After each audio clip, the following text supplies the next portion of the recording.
Hey guys, this is Tim. Welcome back to another episode, Boone County Beekeeper. Now today is Saturday. It is the 28th day of October. Now guys, the season is over. As you could see in the very first part of the video, we had a lot of leaves in here and still going to have some more to fall. So we'll have to work on that again. But now wanted to come up and blow everything out. Beautiful day. We've had a beautiful weather. We've had a beautiful week. It's been in the 60s, 70s all week, but that's getting ready to change. I think after tomorrow, our weather is going to turn a little bit south, and we'll have to see what happens. They said maybe by Wednesday we might actually get our first snowflakes of the season, and I think the highs are going to be about 40-some degrees. So it's coming, guys. So it's been a good season. So what I'm here today, I want to talk just a little bit about our season, kind of a review and some things that we learned. We learned a lot for sure. One thing I will say is this was my first year, if you remember, up here at this yard. So I didn't really know how the flow was going to go, didn't know what was going to happen. But we learned a lot, and although I know that it was probably a couple weeks earlier, but due to our warm weather last winter, I think we still got a good pattern here that we'll know what's going on going forward. Now, if you remember last year, we went in to the winter with 3 regular Langstroth hives and then 1 long hive, and they all done well. Like I said, we had no winter. Really to speak of. That one cold front, that was it. But for whatever reason, that long hive, they done well way up into the spring. About the time the pollen started coming on, I gave them a fondant patty, Hive Alive fondant patty. For whatever reason, I thought they had died, but those bees actually absconded is what they did. And I don't know why. I still don't know why to this day. But they just, something wasn't right. I don't know if something happened to the queen. I don't know. I don't guess I'll ever know. But they just didn't like it and they left. They got out of town. And so that left us with 3 colonies. The 2 that I have down there and the one that was in the center was the one that I brought from my house. Now, from there, if you remember, we got into swarm season. And boy, let me tell you, that one that I brought from my house, I've always had trouble with that one. And I don't know why, but they've always just been really, really swarmy natured bees, and they want to swarm. And they swarmed several times at my house, and they swarmed several times here. I caught a couple of them out of this little pine tree out here.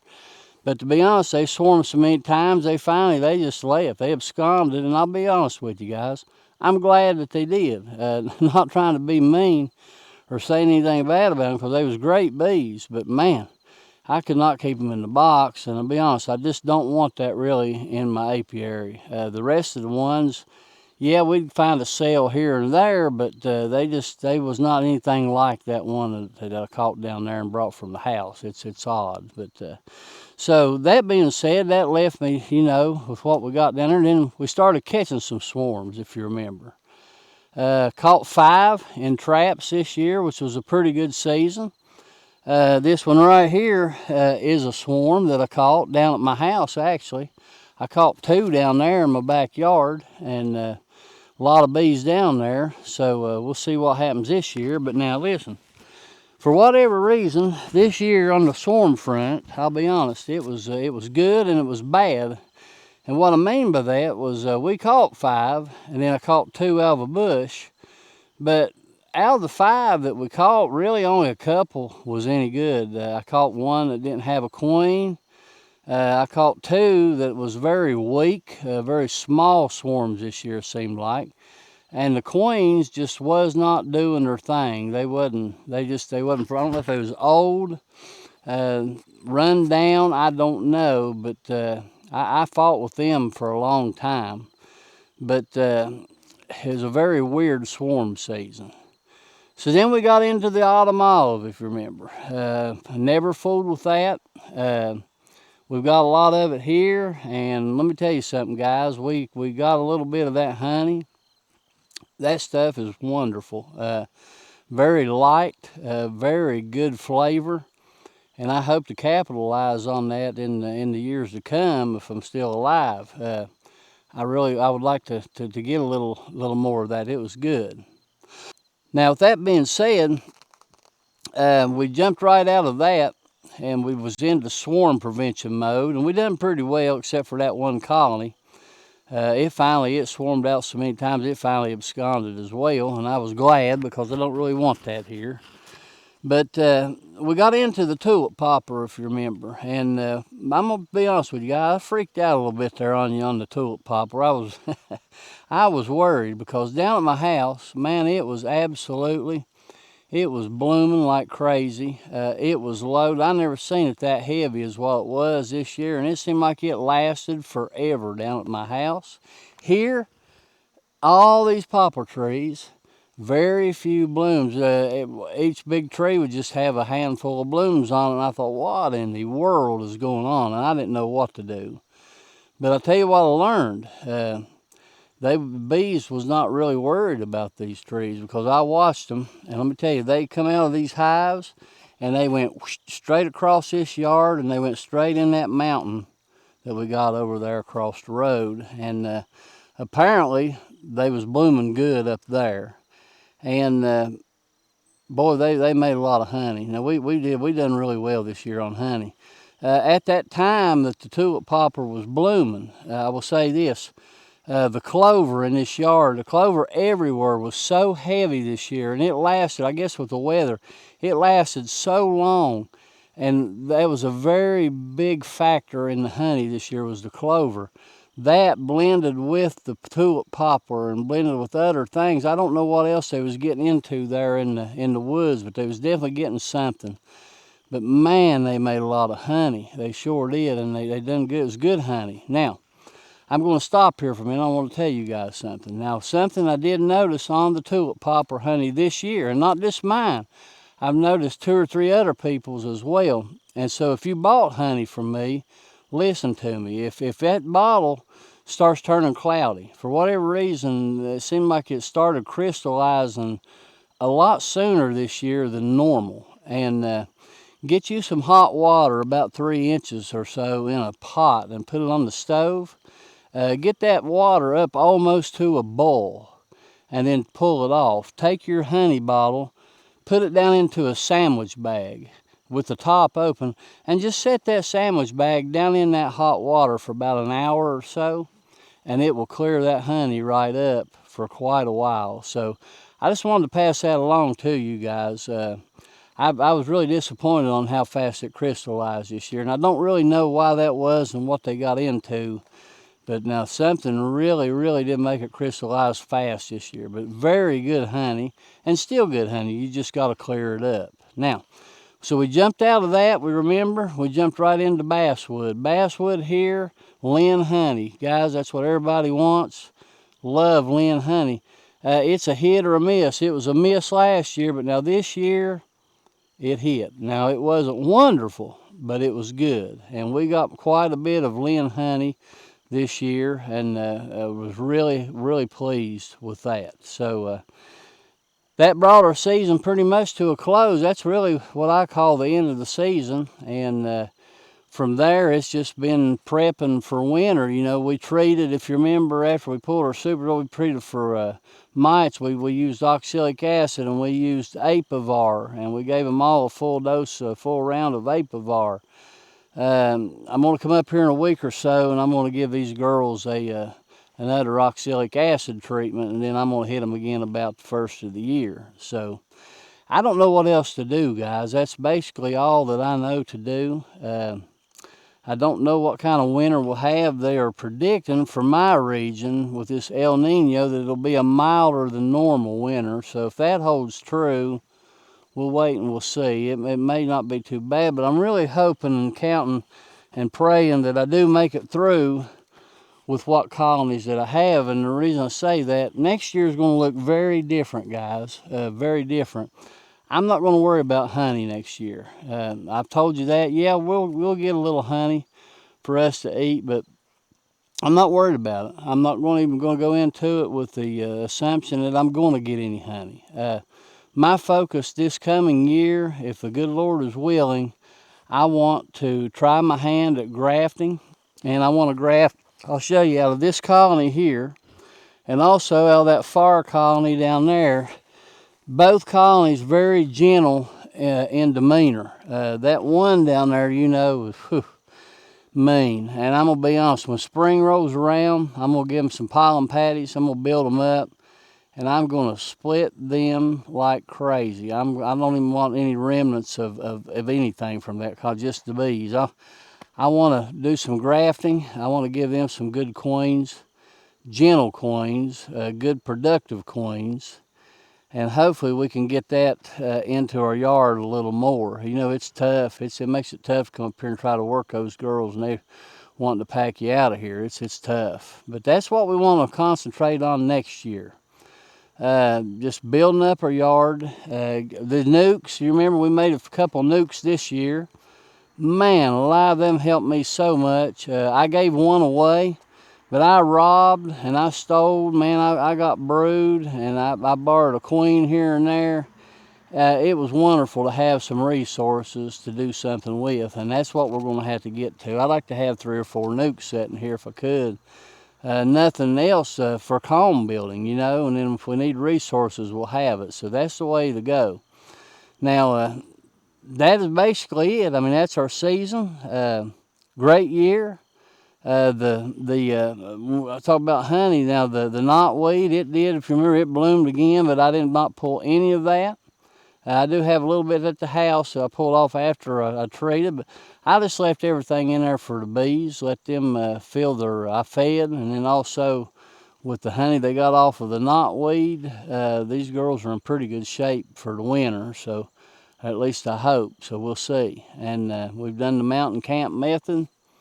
See what happens, guys. That's all you can do. I mean, I don't know what else to do. Now, that being said, I will say that we're going to slow down here. Got a lot of things coming up in my life.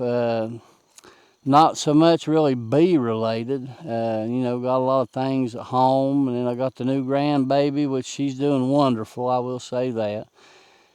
And she's pretty much got me wrapped right now. And my winter's probably going to be filled with that. My son's in medical school, and he is getting his letters back from where he was trying to match, so I don't know where they're going to end up or what they're going to do. But got all that coming up here through the winter and the spring, so we'll see what happens. Now, I will say this. I'll leave you with this, and then stick around if you don't care and watch the end of the video, and we'll get some beautiful footage of the leaves and things.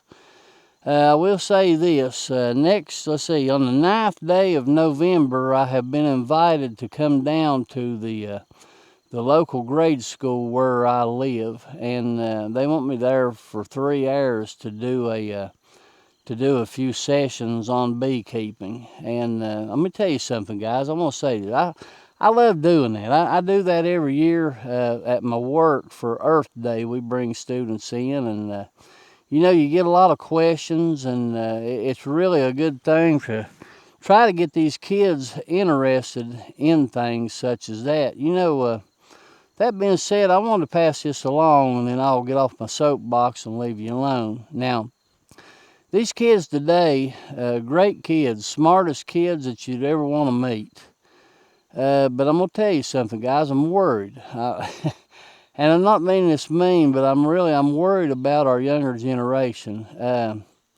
You know, technology has come up so much, and every kid can do anything on an iPhone. Every kid can do anything on a computer, and that's great. I mean, it is. It's great, but I'm gonna be honest. I don't think it's good for them to just sit in there all day and play video games. I never let my daughter do that. She plays some games, but I made her get out and get busy too. And I think that's really lacking in this world that we live today. And here's why I say that. These kids will be so fascinated there on the 9th about this beekeeping. They have no clue of where honey comes from, you know. They don't really know. They just know that it comes from a bee. But I just tell you, if you and if we don't start passing these older things along to this younger generation, there is going to be no more of these older things, you know, like beekeeping or taking them out and learn them how to plant tomatoes and grow tomatoes and cucumbers and corn, and how to do things like that. And these girls, grandmas and mommies, learn them to sew a little bit, and learn them how to make things, quilts, or crochet or knit. And I know that sounds crazy, but guys, listen, I worry because this younger generation, they don't really seem to be that interested in all these things. And these things are going to go away if we're not careful, and we can't afford to let these things go away. Now, one of these days, we're all getting older, we're not going to be here, and it's going to be turned over to these younger people. So we really need to get them out of the bedroom, get them out here and learn them some things, these older ways in life. I think it's very valuable. I do. How to can food, and how to make jelly, and where honey comes from, beekeeping. Things like that is very, very important. And you don't see it, and it just absolutely, it's wonderful to watch kids, on YouTube, like Natalie and Grayson, and these younger kids getting into beekeeping. It's wonderful. And I hope, that more will be interested, and we can keep this thing going. So that was my soapbox. Just wanted to pass that along to you. If you got time, if you can teach your kids something, especially like beekeeping, any of these older things, do it, man. Listen, they'll take that and they'll cherish that, and they'll take that with them the rest of the days of their lives. So it's very, very important. Now, I'm going to get off here, guys. I've talked long enough. If you don't care, hit the like button, hit the subscribe button, and I will say this, guys, as of today, blows me away, I have went over 500 subscribers. Don't sound like a lot to a lot of people out there, but to me, that is huge. 500 people have subscribed to watch me take care of some bugs in a box, and I don't know why, but I appreciate it. And I love doing these videos, and I'm going to try to continue to do them. And I've made some wonderful friends, I have, through this community that we have. And I thank you from the bottom of my heart. I say that all the time, but I really do. So thank you guys for subscribing. I really do. I appreciate it. I do.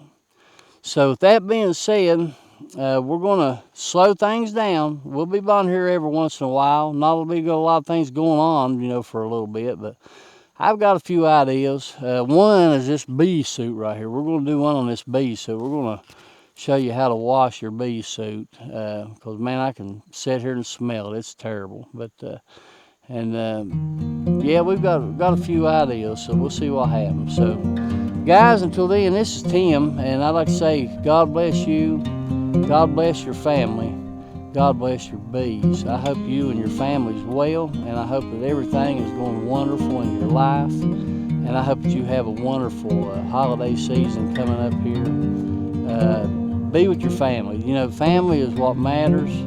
The rest of these things, it don't really matter. Your family, that is what matters. So spend some time with them. Learn a kid about beekeeping.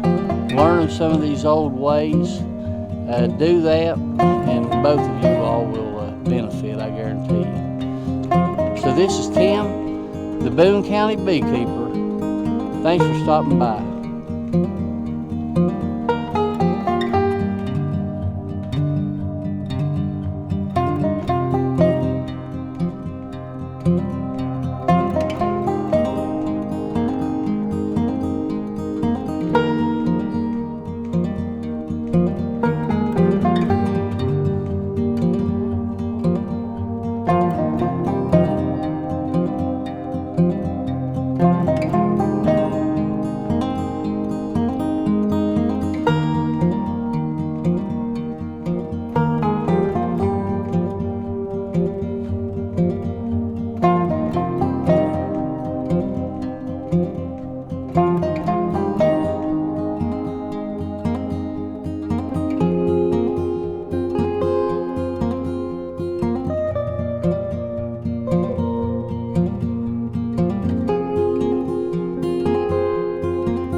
you.